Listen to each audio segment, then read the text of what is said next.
Hey, everybody. Welcome to the second season of Happy Planet, where we speak with entrepreneurs, investors, and thought leaders on the cutting edge of nature-forward innovation. I am your host, Abigail Carroll. We've made a few changes to how we work. We have a new producer and editor, Josie Holtzman, and podcasts will now be dropped every other week. We're going to work especially hard this season to get our podcast in front of new ears and eyes. So if you like what we're doing, please proselytize. Finally, I'd like to give you a heartfelt thank you for being part of this journey.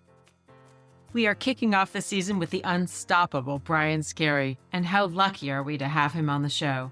Brian is a world-renowned photojournalist and film producer specializing in marine wildlife and underwater environments. He has won the prestigious Wildlife Photographer of the Year competition no less than 11 times. He is a National Geographic Society Storytelling Fellow and author of a dozen books. Brian's 2021 book, Secrets of the Whales, was released by National Geographic as part of a multi-platform project that included an Emmy Award-winning 4-part documentary film series directed by none other than James Cameron. Brian's accolades could take up all of our time here, so I'm going to just stop there. But I will add that he lives in nearby York, Maine, and we share a common friend in Bill Kurtzinger. Bill was one of the early trailblazers in marine photography, and he kicked off our last season. You will hear him mentioned more than once in this podcast. But let's hear it from Brian. Welcome to the podcast, Brian. My pleasure to be here. Thanks so much. It's such an honor to have you here. You went from a kid with a camera to now you're a world-renowned underwater photographer.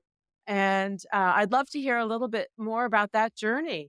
It took a while to get a first photograph published, and I think the entrepreneurs listening would really love to hear about that.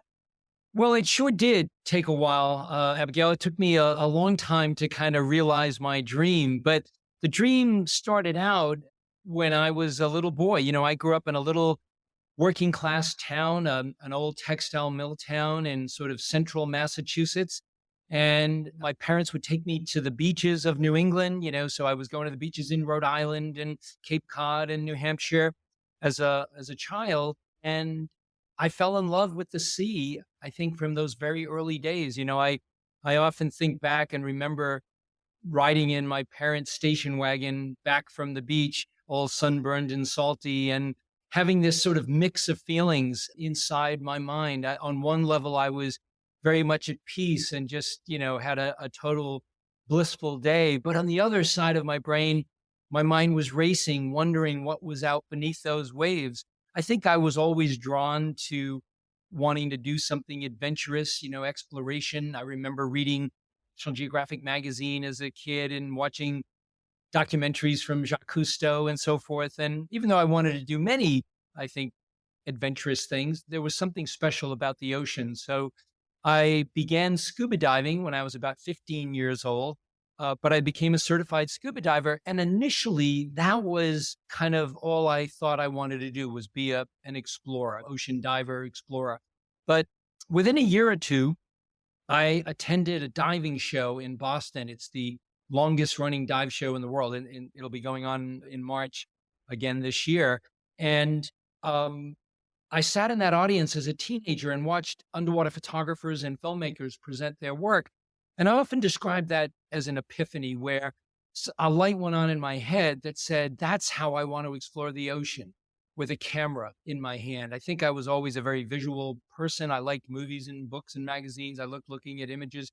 And the notion of being able to explore the planet underwater, make pictures about the things I was seeing and learning, and then share it with others really appealed to me. But, I didn't come from any money. I didn't have the resources to travel or buy expensive equipment. And looking back, it was a bit of a 1,000,000,001 chance, I think, that I was able to actually realize that dream. But finally got that first image, as you mentioned. I first was published in the Boston Globe newspaper.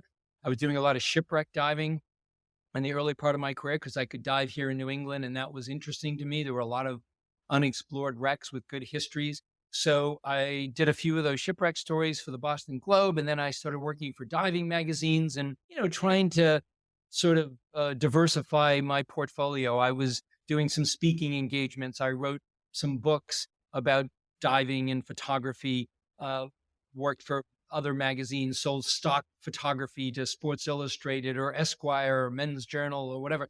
But eventually got that first assignment in 1998, thanks to one of my idols, a veteran underwater photographer who had been at National Geographic for over 30 years at that point, a guy named Bill Kurtzinger, who I know has been on the podcast as well.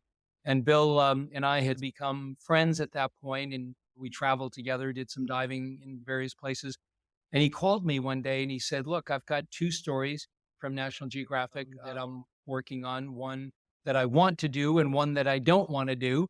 And the one he wasn't interested in doing was a shipwreck story that he had been to the site, I think, the previous year. And he said, Brian, the visibility is absolutely zero there. It's terrible conditions and there's nothing to see. This thing went down in the 1700s. It's all buried under 30 feet of sand. I don't think that it's worth doing. And he was working on another project that was, much more compelling to him. So he said, but they're going to send somebody if I pass on this. So I can recommend you if you want. But he said, bear in mind two things. One, that with National Geographic, you're only ever going to get one chance. And with this story, I think you've got a 98% chance of failure. So I said, well, sign me up. But so with his recommendation and a brief portfolio at the time, I was given the assignment, and pretty much everything Bill said was true, but they were excavating the site. They were finding some treasure, Spanish doubloons. It was an old pirate shipwreck on Cape Cod. And I figured out ways to make pictures. I was doing macro photos of the coins and the artifacts. I brought in movie lights so that the divers that were working would have illumination around them instead of me trying to use a strobe that would light up all that stuff in the water. So I used negative film instead of slide film, which gave me a little more latitude. Anyway, long story short, National Geographic loved what I did. And they made a decision to develop me, as they said, as one of their regular shooters. And 26 years later, I'm in the middle of layout on my 33rd story, I think. So it's amazing. It's been great. What kind of turned your attention from the diving world and focusing on that and shipwrecks to finally getting to animals? Yes. So I was first given an assignment to live on the bottom of the ocean. And it was in 2001. It was just after 9/11, actually. And I went down to Key Largo, Florida. It was the world's only saturation facility for scientists. And with a team of scientists, I lived on the bottom of the ocean for 7 days, which meant we could do as much diving as we wanted during the day. We would sleep in this little habitat that was about the size of a school bus. I think it was 43 feet long. It was at a depth of 60 feet. So we could do that all day long. And to me, it was a bit of a hybrid story. It was kind of like a shipwreck because there was this big metal submarine that didn't move that I was living in, but I was able to go out on the coral reef and shoot animals and the science and so forth. So that was a bit of a crossover story for me. And that was published in 2003. But just before it became published, I proposed my very first story, which was a story about harp seals, little white pups up in Canada that were still being hunted, but were also facing issues of climate change, the decline of sea ice. It was actually a story that Bill Kurtzinger had done, I think, back in the late 70s or so. And I wanted to, kind of update readers on what was happening with harp seals. And I was inspired by Bill's work. So I got that story approved. It became a cover story in 2004 at National Geographic. And it was also the first story that allowed me to use a natural history coverage to talk about more environmental issues. So it was basically as soon as you started talking about animals, really, you ended up in the climate discussion because it's that important and that present. Bill's story came out, 20 years earlier? Yeah, probably at least 20 years earlier. When Bill came on the podcast, he talked about his early dives in the 60s in Antarctica. There were already microparticles of plastic. But in his articles about the harp seal, was he already leaning into the environmental conversation, or is that something new that you were able to do 20 years later? Yeah, I don't believe that he was, because, if you go back even 20 or 30 years ago, the ice in the Gulf of St. Lawrence, where these animals migrate to from the high Arctic for a few weeks each year to engage in courtship, mating, and pupping, those waters in the wintertime were pretty much frozen solid. I mean, you had 8-meter thick ice, 25-foot thick ice for as far as the eye could see. But in just those 20 or 30 years since Bill did his story, the ice was declining rapidly. And I was seeing and hearing from researchers that the pup mortality rate was increasing on those years when the ice was thin. So just for some context, harp seals have the second fastest weaning in the animal kingdom. They go from being completely helpless on day one to being completely weaned and on their own at about 14 days, 2 weeks later. But during those 2 weeks, they need a stable platform of ice to nurse from their mom to put on all that weight.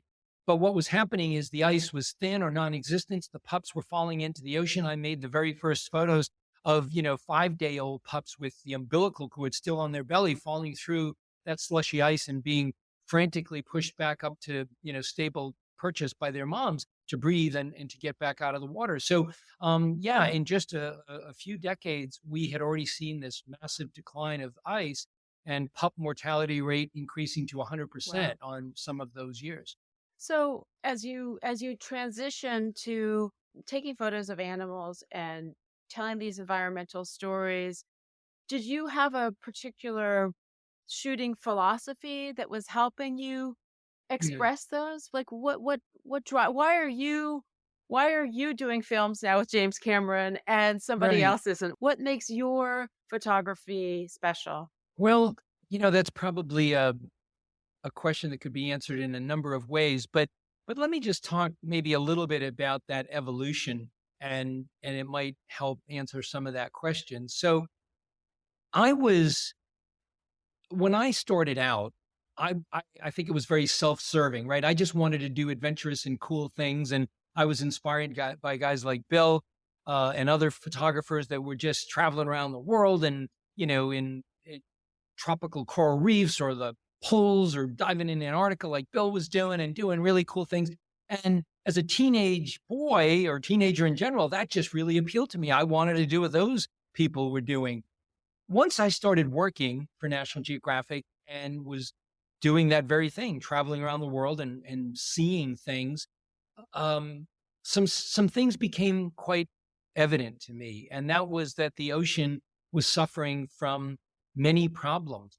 Uh, After the harp seal story, which became sort of my first big environmental story, I read a scientific paper in the British journal Nature that came out, I think, in 2005, and it stated that 90% of the big fish in the ocean have been taken because of commercial industrialized overfishing. And when I read that paper, I was blown away. And I also thought it would be headline news in pretty much every media outlet, but it didn't get much coverage. We were killing 100 million sharks every single year. We had taken all the That's tuna astonishing. and the billfish, and the oceans were empty now because we had gotten so good at commercial industrialized overfishing. We were using these massive purse seine nets and satellite technology and, looking at where the warm eddies met the cold water, and those were the dynamic zones, and they could target this so precisely that the fish didn't have a chance. So I was seeing that. I was seeing that, coral reefs, we had lost 50% of the world's coral reefs in the last 50 or 60 years. And those that remain are largely degraded. I realized that we were dumping 18 billion pounds of plastic into the ocean every single year, that we were facing the greatest extinction event ever in history, that we were at the sixth extinction, and so many of these animals. So I, as a journalist, I felt a sense of responsibility and a sense of urgency to begin turning my cameras towards those issues to tell a more complete story and to look for solutions. Bear in mind, these were not the stories I dreamed about doing. I didn't want to make pictures of dead sharks and, shrimp bycatch raining down under a shrimp boat. For every pound of shrimp we eat, we might be killing 15 pounds of other animals that have no commercial value and will be thrown back into the sea as trash. I wanted to do the sexy stuff, the fun stuff, the exciting stuff, but I couldn't do that. I have two daughters at home, and I care about the future, and I felt like this little kid from a blue collar family. My mother didn't graduate high school. I was somehow, the universe accelerated me to this place to be able to do these interesting things. And I felt that I was given a chance to tell stories that, even National Geographic wasn't really telling in those days. And I also was inspired by my terrestrial counterparts. There were photographers at the magazine who were doing stories about the environment in Africa and other places. And I was seeing what they were doing. And I said, well, we need to be doing that in the ocean. We live on an ocean planet. 98% of Earth's biosphere where life can exist is ocean. Every other breath that we take comes from the sea. So we need to understand the ocean and we need to protect it. And, I maintain that with good science and good visual storytelling, people will maybe move in the right direction. So I think that's why. And then, as a storyteller, I find myself revisiting a lot of the issues that I began with, but trying to find a new angle. So I might have done that cover story in 2007 about, 100 million sharks being killed and 90% of the big fish out of the ocean. It was much doom and gloom. But 10 years later, in 2017, I was publishing 4 consecutive stories to 2016 at National Geographic to celebrate sharks. I was looking at the most, quote, dangerous top predatory species and showing why they need to be saved, giving sharks a makeover. In that 2007 cover story about global fisheries, I also did a story on solutions about the value of marine protected areas that, there are economic papers that show that if you protect places in your EEZ, in your exclusive economic zone, they will spill over and fishermen will do better and your economy will do better and tourism will benefit. So I did a story in New Zealand's marine protected areas. 10 years later, I was swimming with President Obama as he just created the world's largest marine protected area in the Northwest Hawaiian Islands and created the very first one in the Atlantic Ocean. So, I go back and find ways to revisit these issues because they unfortunately haven't gone away. We haven't solved the problems, but we need to keep beating that drum and maybe find more creative ways. So lastly, I would just say the reason I'm working with James Cameron on my last project, Secrets of the Whales, is because I wanted to do a story about the latest and greatest science that was revealing that whales have cultures, much like humans, that they have ancestral traditions. This is what science was revealing. So although it was not overtly a conservation story, my secret hope was that it would have that dividend, that it would get people to fall in love with the ocean in a new way because of these families, these mom-calf relationships, and these ancestral traditions, grandmothers and mothers. And as a result, people would want to protect the ocean because now they understand that there are these families in there that are not so different than their own. So what you express yourself through images. There's so much backstory to each of these images. What makes a just cutting image that translates through visual all that you're telling me right now through word? Right. It's a really great question. I always go back to the foundational understanding that photography is not objective. It is subjective. So what you like might not be what I like, and what I like might not be what you like. And, but at its elemental level, there are certainly certain principles that we at least have to understand, whether it's composition or light or the rule of thirds, not placing every subject dead center in the middle, but then understanding those rules, you can break them as well. I have always believed that if I shoot 50 frames, 50 still photos of a given subject, and I've dialed in my light and it's consistent and my composition is good, the reason that one picture gets published instead of the other 49, it comes down to, as the French would say, a certain je ne sais quoi, a certain something, a certain grace or gesture that the other ones don't have. So if it's a person, you could be shooting in a to keep with the French, in a Paris cafe, you could be walking down the streets of the Champs-Elysees and stop at a cafe and you're photographing people and, you're making nice frames. The light is beautiful. It's late day and you've got some reflections in the glass or whatever. But the person drinking a glass of wine or a cup of coffee just moves their hand a certain way, or they have a certain smile, or the light catches their eye.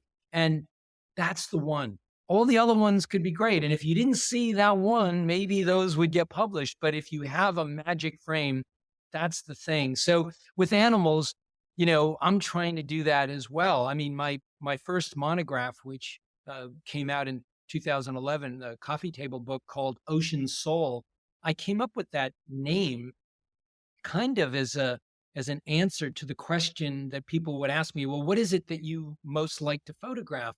And, there were photographers who like to work in tropical reefs, and there are those who like cold water, and there are those who like to photograph macro animals or big charismatic megafauna. The truth is, I love it all. I'm interested by everything in nature and in the ocean. And what I'm really trying to capture is what I call the ocean soul, that certain life force that exudes from animals or places that you just sort of see and feel. If I can, capture that spirit in a portrait or in their behavior, then I'm onto something. And it doesn't happen all the time. It doesn't happen even frequently, but that's really what I'm going for. Or it could be, a very, as I say, a gruesome picture, in that cover story on the global fisheries crisis. I went out to work in the shark fishing world, where back then and still today, we're killing 100 million sharks every year or more.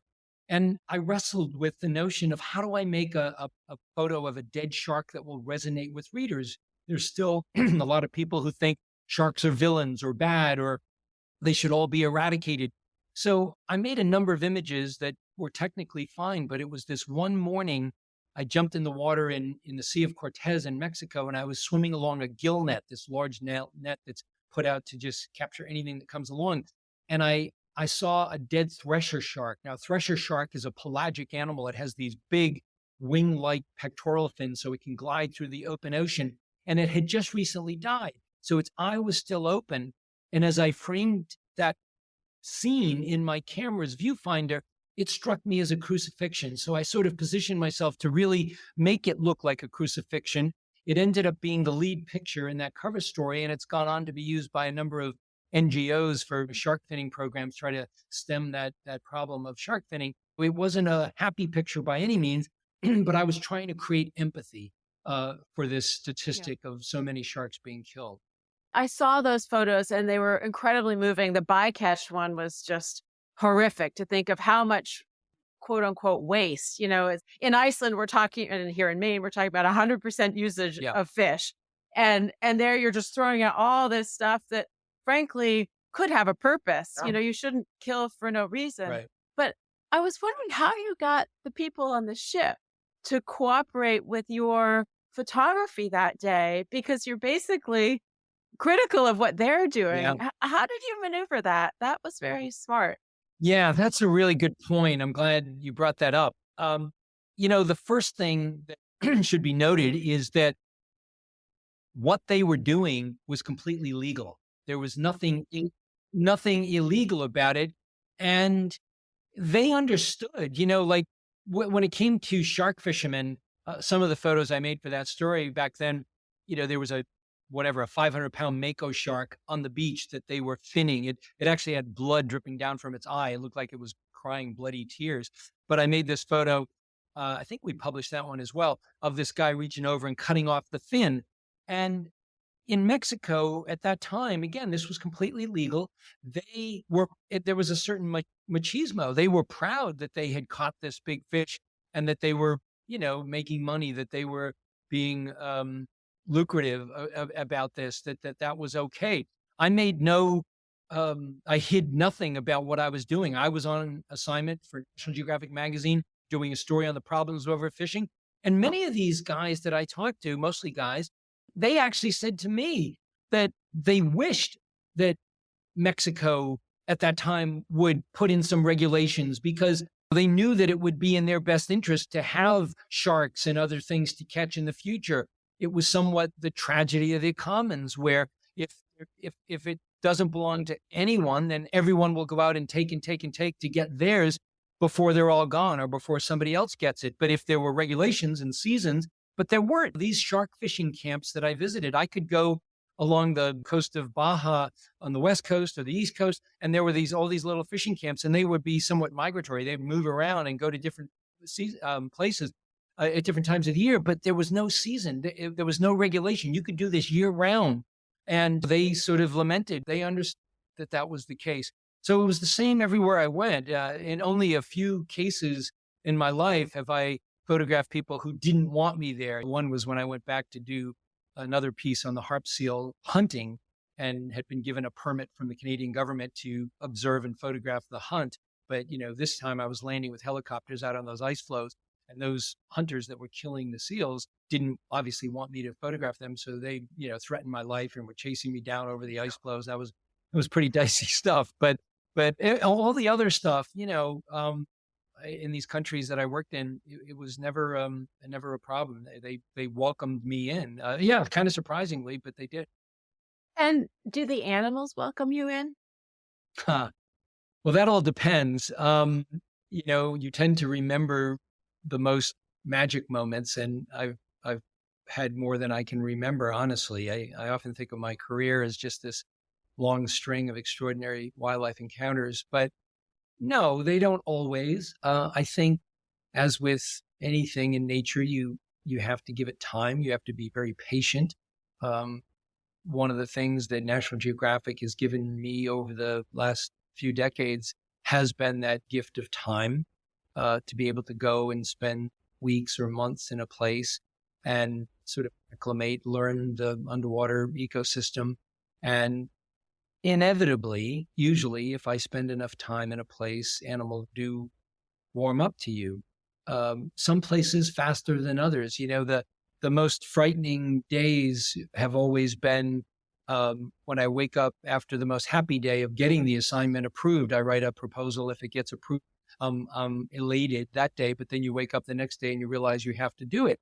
And it's daunting when you think about, I'm going to travel to some place maybe I've never been before.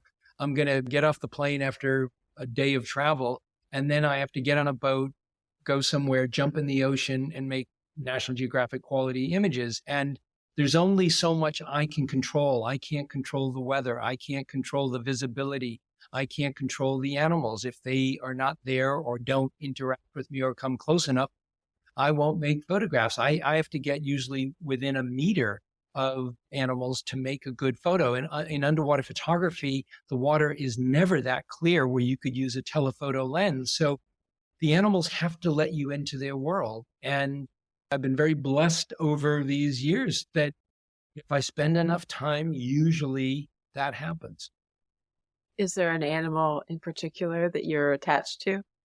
I'm enamored and I get excited and jazzed about everything. I could be out off the coast of Portsmouth, New Hampshire here, or in Maine, photographing a little nudibranch, and just get lost in that world and see this beautiful little sea slug without a shell crawling over a field of what looks like poppies, little pink hydroids, and just be so excited about that. But I, like a lot of people, I guess, am certainly attracted to bigger animals. I love sharks, but having spent a fair amount of time with whales, I think that's like a whole different level. There's a level of cognition, a level of curiosity and understanding that really transcends many of my other experiences. I readily admit that I think all animals have personality. I think a little goby and a little shrimp, or I think all animals have properties and personality and things that we do not understand. I think that's going to be the future of wildlife biology if we survive to study it. But, the presence of an orca or a sperm whale that is choosing to interact with you, that's looking you in the eye and swimming with you in the middle of the ocean. They could, with two kicks of their tail, leave you in the dust, but when they actually interact with you, in Secrets of the Whales, I had this female orca feeding on stingrays in New Zealand for her family. They normally food share, but she came over to me and dropped it in front of me. And then, looked at me as if to say, I'm inviting you to dinner. Aren't you going to eat that stingray? I mean, those are moments that are really hard to convey to other people. I mean, I got a picture and the cameraman that was with me filmed me doing it. Thank goodness, because it would almost be like a dream otherwise. But I think those transcend anything else that I've experienced. We're going to take a short break to hear a word from our sponsors. Listeners may remember Patrick Breeding, who was on our show last year to talk about Marin Skincare and its clinically proven formula that uses glycoproteins from Maine lobsters to treat eczema and dry, damaged skin. This company has since become wildly successful with this lobster lotion, and Patrick is inviting listeners to a 20% discount on their products by using the coupon code HAPPYPLANET on their website, marinskincare.com. I use this product myself, and I highly recommend it. Hey, and I want to give a quick shout out to all of the Blue Economy folks out there. Do not miss the Oceanovation Festival on June 19th and 20th in The Hague, Netherlands. Join over 450 global innovators, investors, and experts transforming the blue economy for a healthier ocean. For more information, visit their website, oceanovation.live. I'd like to thank Gulf of Maine Research Institute and Bold Ocean Ventures for their support of Happy Planet Podcast. GMRI and Bold Ocean Ventures have partnered to create a mission-driven venture capital fund supporting the growth of innovative, sustainable, ocean-related businesses. Welcome back to Happy Planet. My guest today is Brian Skerry. What a treat to have Brian on our show. As an entrepreneur, I think Brian's story speaks to the power of focus and patience. His fascination with the ocean and diving led unexpectedly to a career in photography. And yet he didn't actually get a photo published until he was in his 30s. You might not know right away how to serve the market you're addressing, but with focus and patience, you can pivot or evolve to find that sweet spot. Sometimes that takes time. Brian also set the stage for a discussion about environmental innovation this season. I thought Brian's highlighting carbon as the most pressing problem to solve was interesting and spoke to the macro issue of ocean acidification, which affects all of the marine and ultimately terrestrial world. Brian's proposal for significantly more marine protection areas was also balanced by his pragmatism. Brian's vision includes a future for fishing and other activities, so long as they are excluded from these marine protected zones. If you'd like to learn more about Brian, you can join his almost 1 million followers on Instagram or check out his website at brianskerry.com. We'll have more information as well in our show notes. Is there one image or story that you think most epitomizes the crisis that we're facing right now on the planet? Well, that's a good one. That global fisheries story back in 2007 was focused just on overfishing. So for me, there is no one story because that one, as best that we could, I spent 2 years in the field working on that. And I had a friend of mine, another colleague, Randy Olson, who did a lot of the surface photography in different locations. So, the combined effort really produced a pretty thorough story on a lot of these issues, but you're never going to get them all. I've done other stories on endangered species from, North Atlantic right whales to leatherback sea turtles and other animals. I've looked at plastics. I've looked at coral reef destruction. I've gone to some of the most remote places in the world to show what the most pristine reefs that still remain on Earth look like. But I don't think there's a single story that sort of encapsulates all of these things. The ocean, sadly, is dying a death from more than 1,000 cuts. There are so many things that we are doing. And, you could do volumes on the destruction that's occurring. So, in a magazine story, you're never going to be able to address that many. It would be exhausting, I think, for readers to try to get through that. So, we speak to a lot of entrepreneurs in this, and through my work outside of this podcast, I work with a lot of climate-driven entrepreneurs, and I'm interested, from your perspective, do you think that there are priorities that we should be addressing? Like, we've got pollution, we've got carbon issues, we've got overfishing, we've got biodiversity issues, we've got warming water issues. I mean, we've got it all. Yeah.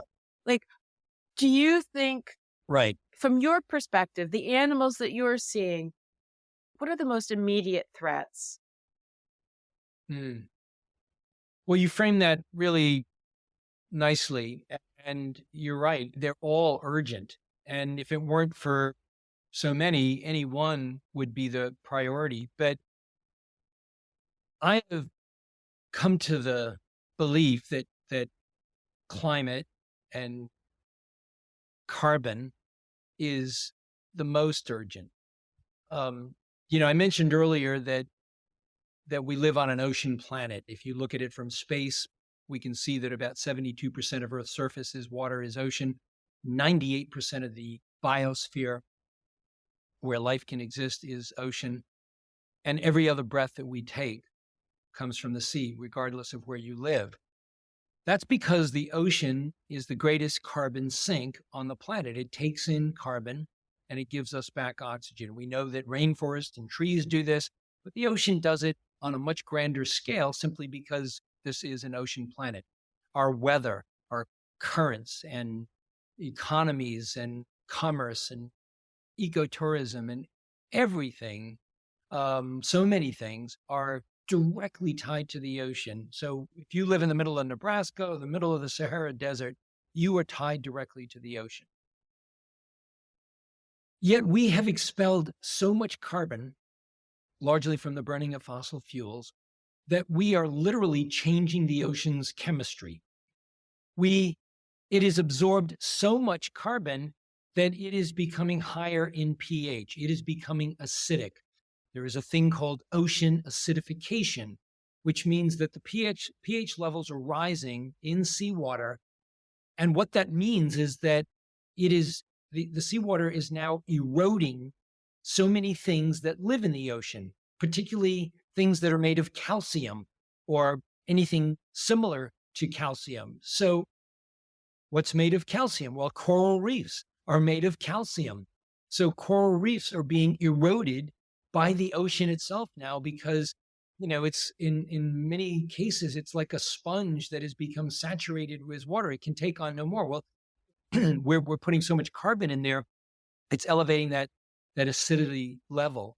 All the little animals like krill or copepods, many of these are baseline sources of protein for everything that lives in the ocean, from larval lobsters that spend the first 30 days of their life here in the Gulf of Maine swirling around in the water column before they settle. The thing that they like to eat most are calinus copepods, and giant whales, the right whales eat them, and blue whales eat krill and all of these things. But all of those things have a little exoskeleton that is very fragile. So those little baby lobsters, those little larval lobsters now are being eroded by the sea itself. They're released by their mothers, and immediately their fragile little shells are being attacked by ocean acidification. So I think that the most urgent problem then would be trying to lower our emissions, lower the amount of carbon that we're putting out there, and simultaneously protecting more places in the ocean so that they have the ability and resilience to process that carbon and fight. We know it has been proven scientifically that climate stability can be achieved through marine conservation. Scientists told us long ago that we need to protect somewhere between 30 and 40% of the most dynamic places in the ocean to have a healthy future, to have air to breathe and food to eat. Yet today, depending how you look at it, we might be at less than 5% of the ocean that has been protected. So, we still have another 25 or 35% to go. And these places are disappearing because of carbon and because of overfishing and because of plastics and extraction and mining and drilling and all of these things. We're losing. We need to create investment banks in the ocean, places that are locked up and no extraction is allowed. You're not allowed to fish there. You're not allowed to, mine there. You're not allowed to drill there. But these places will pay dividends. It's been proven. There are scientific papers that show the economic value. If you create a marine protected area the animals don't know where the boundaries are and they will spill over. The lobsters, the old females will produce more eggs and have more babies. And, that spills over. So the fishermen will benefit, but you're also processing carbon, you're processing climate, you're sequest, you're creating carbon sequestration. The kelp forest will return, they will come back and do what they do. And, it's a fine balanced engine, a machine that we have removed all the pieces from and can no longer function. So, on the subject of carbon, because it's a big one on this podcast, we have a lot of innovation in the carbon market. Yeah. People are trying to sink seaweed in the name of sequestering carbon, but we don't really know what the long-term effects of deep sea carbon Mm. sinking is. We're drilling for more lithium in the sea for car batteries so we don't, have more CO2 emissions. I mean, it seems like we want to save the ocean from carbon, but we are also using it as a way Yeah. to save it by means that may or may not help or actually make the problem worse. How do you get your head through that? Yeah. It is a conundrum, isn't it? I mean, we are, yeah, we collectively humans are trying to move in those more less carbon emitting devices and electric cars and so forth, but they come with huge costs as well. Leave that part to the engineers, I guess. It's a little bit out of my wheelhouse, but I will say that at a minimum, we need to get to 30% of marine protected areas in the ocean. If we do that, I mean, it's like a human body. If you get the flu virus, and your body is healthy, otherwise, you have the resiliency to fight that, to combat it, and you'll come out okay most times.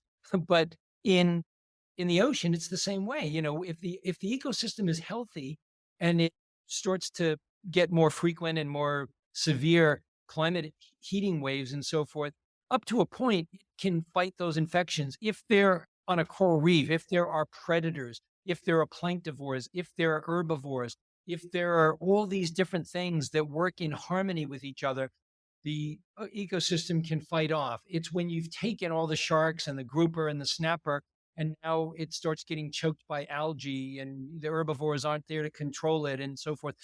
Now you're running into problems. So the best thing we can do as we move forward and immediately is to protect 30% of the ocean. And I would argue for no take marine reserves, places that are fully no take, not places where you can, fish most of the year, maybe not just at spawning season or something. I think we need fully no take marine reserves and we need at least 30% of the ocean. If today we're at 4 or 3 or 5%, clearly that is not enough. If then we have to do other things in the ocean, I am not a proponent of ocean mining, but if that's what we need to do to pick up some nodules here and there, maybe we can do that in a good way that's not overly damaging. Again, a lot of debate about that, a lot of controversy. So I think that the first step in our multi-step program here is to protect all that remains healthy till we get to 30%. Good ecosystems, kelp forest, places here in the Gulf of Maine, Cash's Ledge. It's this beautiful kelp forest 80 miles off the coast of Maine that is like a little oasis. It still has kelp, it still has codfish, it still has pollock and herring. Puffins feed there, whales feed there, and it is not protected permanently. So we need permanent protection for that place so that it can help control climate and spill over and give us more things. So that's the first thing. Then, figure out how we approach everything that's not protected in terms of extraction or whatever we need to do. I mean, I'd like to think that we get to a point where we don't need to drill in the ocean for oil or lithium or whatever it might be. But again, that's maybe a heavier lift at the moment. So, I was an oyster farmer for over a decade here in Maine, and most of our pollution closures came from land. Can we have these marine closure protection areas without Are they far enough from land? I mean, can we get to that number without addressing what we're doing on land that's coming right down into the ocean? Yeah, boy, that's a really good point. I don't know. I mean, I'm aware of those things, and I certainly know that there are uh, nitrogen credit programs. You're probably well aware of that with oysters, where there are companies who have oyster beds here in Maine and are selling nitrogen credits to municipalities when they have runoff. That I was told that the EPA fines municipalities that cannot process wastewater when there's a rain event and all of that stuff flows out into the sea. A city like Portland, perhaps, that just doesn't have the land or resources to build a big wastewater treatment or a treatment water plant. That they end up paying fines. But again, I don't know all the economics of this, but that the EPA finds it. There's some sort of fund, I was told, but that entrepreneurs now are growing oysters that help process as filter feeders that nitrogen, and they can be paid, sell credits for Yeah. that if they put them right near shore to process that nitrogen. So that sounds great. Again, I don't know the science of all of that and how much gets processed and how many oysters it would take and how much rainfall and outfall. I think there's a lot of devil in the details there. And then, like you say, how far out? What even if you do have all these oyster beds or mollusks that are processing some of that, are they getting it all? If you go a mile out, is there still evidence?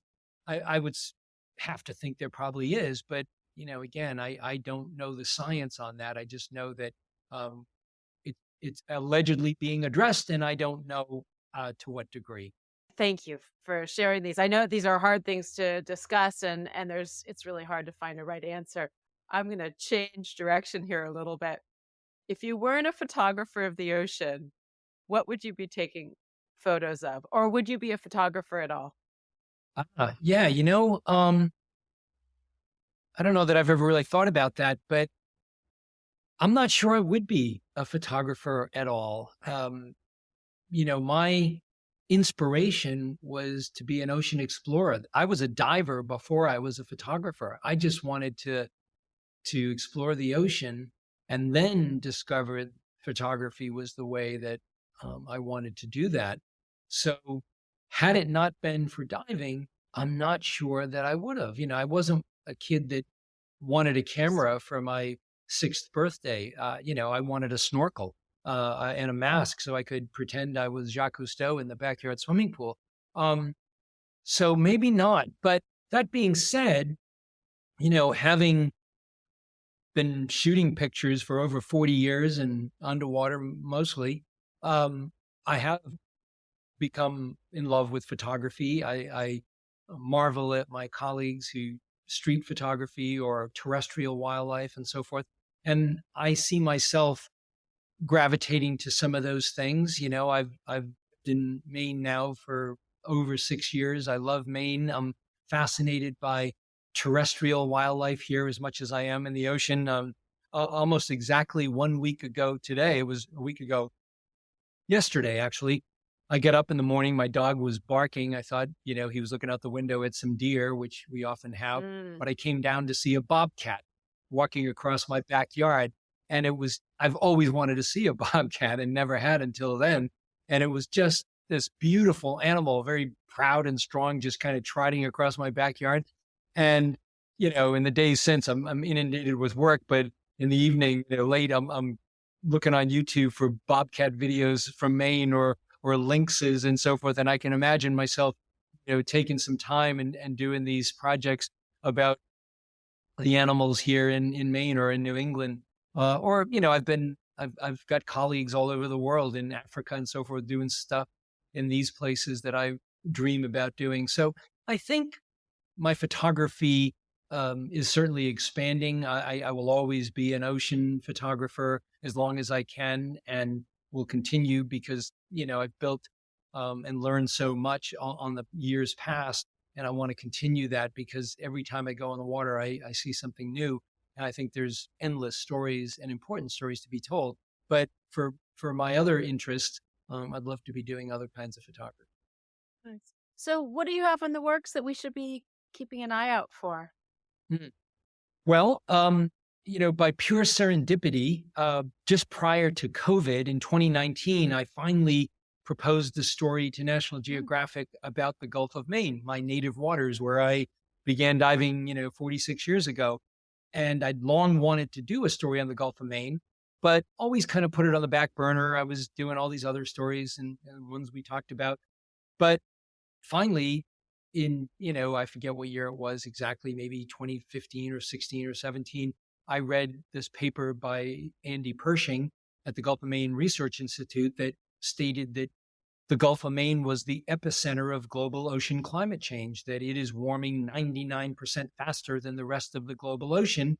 And that things were changing rapidly because of that, many of the iconic species that we have come to know and love, like lobster, might not be here in the time ahead. So I talked to my photo editor at the time and I said, I think the time is right to finally do that story on the Gulf of Maine. And I think it should really be centered as a climate change story. I said, I want to still photograph all the animals that still remain and show the beauty and the diversity that exists in this place. But I think we should also give visual context to how it's changing because of this anthropogenic climate change that we're seeing. And then look at, coastal communities and how they might be pivoting to mitigate the economic damage, whether that's aquaculture or harvesting invasive species or whatever. So for the last 4 years, I've been able to work locally. I got myself a little boat and here in York, and I, go out when I can, and I've been chipping away at it. I've been up and down the coast. And of course, the Gulf of Maine is not just Maine. It extends from Cape Cod, Massachusetts, up through Nova Yeah. Scotia, New Brunswick in Canada. It crosses two countries, many states, but it is a body of water that in many ways is unique in the world. It is influenced by a mix of currents, as if you were building this perfect cake and you needed all the right ingredients and you needed upwellings from the deep ocean with nutrients, and you needed the Gulf Stream and the Labrador and a counterclockwise coastal Maine current. And then you needed seasonal stratification that comes from being in a temperate location. And you needed a watershed with all these rivers flowing in. And you mix all these ingredients, you shake and bake it just right, and you end up with this proliferation of life that in no small way fostered the colonization of America, with the Basques and the Portuguese coming over in the 14th and 15th century that built these codfish aristocracies in New England. But today we're at 1% of codfish levels. We've wiped out 99% of them.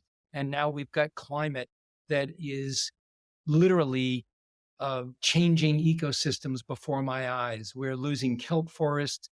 We're seeing invasive species. We're seeing all these animals that I hope to photograph were far and few between. They're just not here anymore. I don't see wolffish. I don't see sea anemones, invertebrates, starfish, sea stars. They're just really hard to find. So that's, We see that on the you beach. see it on the beach. That's right. So this story will be out in the June issue of National Geographic magazine. And I was also working over the last few years on a similar project for television, for PBS. It'll be a 3-part television series that'll come out on as a special series on Nova about the Gulf of Maine. And that's the first episode is scheduled to air on July 24th. And then it'll be 2 subsequent episodes, I should say. So 2 independent projects, not related from a business standpoint, but both about similar subjects. And I helped create that PBS one, and I served as a producer, and director for the underwater and natural history. So anyway, those are 2 stories projects that'll be upcoming, and I'm in development on several more that hopefully will come to fruition here. Well, we'll be looking out for it. I have 2 quick questions to wrap this up. Are you optimistic about the future and our ability to stay ahead of this climate change conundrum? That is the $64,000 question, isn't it? I would say I become a little less optimistic every day. But I find hope in a couple of places. One is that nature has many times surprised me, and I see things happening that I couldn't have predicted. And I also find hope in people, especially young people. When I lecture to universities or even schools, young people really get it. And I think if the environment can hang on long enough for some of these next generation people to take the helm and be in charge, then we've got a chance. I think I'm pessimistic about preserving it all. I think what we'll end up with are probably pockets of biodiversity and places where things are kind of like they used to be. But I think sea level rise is a real thing. I think we're going to see that in big ways in the time ahead. Coastal destruction, climate refugees, drought. We just all lived through it where we live. Yeah. So I think there's a lot of problems that are on our doorstep right now. We're already experiencing them. They will probably continue to happen. But I decided long ago we have two choices. We can either crawl up in the fetal position in the corner and give up, or we can fight. And I choose to fight with science and with visual storytelling and with like-minded people, and trying to spread that word to everyone, not in a preachy way, but with evidence. And maybe, if enough of us band together, we will have hope for the future. Beautiful. And do you have any pearls of wisdom for entrepreneurs that are really focused on the environment today? Well, I do think it's a real opportunity. I think there are great opportunities for people to be entrepreneurial. You mentioned a company that's, sequestering carbon in kelp, that they're bringing these buoys out and letting them grow and then sink. Again, we need to due diligence, I suppose, the world, on the science of all of that. But assuming that works, that could be a really great game changer. I've got a neighbor of mine who we feature both in the story and the documentary series. He was the high school marine biology teacher in my town here, and he left his job to be an entrepreneur, to start a green crab business. Green crab's an invasive species that has been in the Gulf of Maine and New England since the 1800s, came over in the bilge water of ships long ago, but was kept relatively in check because of cold winters. Now we don't have those cold winters, so these are, populating like crazy. They're very destructive. They destroy estuaries and seagrass. They eat little clams. So the second biggest fishery in Maine is clams, and they're destroying that. But he figured out a way with some scientists to predict when they molt.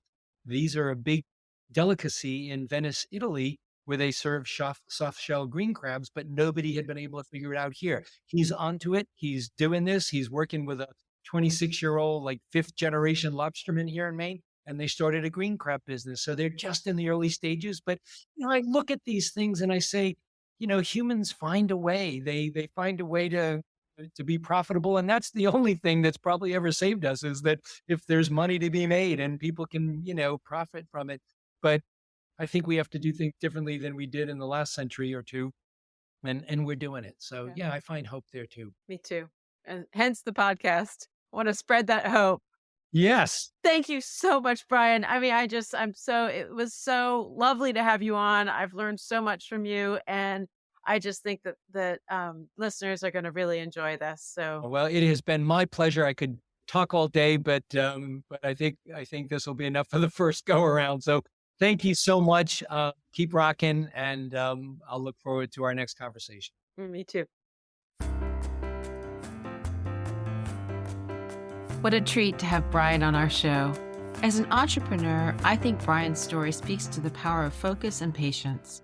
His fascination with the ocean led to a career in photography, and yet he didn't actually get a photo published until he was in his 30s. You might not know right away how to serve the market you're addressing, but with focus and patience, you can pivot or evolve to find the sweet spot. Sometimes that takes time. Brian also set the stage for our discussion about environmental innovation this season. I thought Brian's highlighting carbon as the most pressing problem to solve was interesting. and he speaks to the macro issue of ocean acidification, which affects all of the marine and ultimately terrestrial world. His proposal for significantly more marine protection areas was also balanced by his pragmatism. His vision included a future for fishing and other activities so long as they are executed in areas outside of these precious marine protected zones.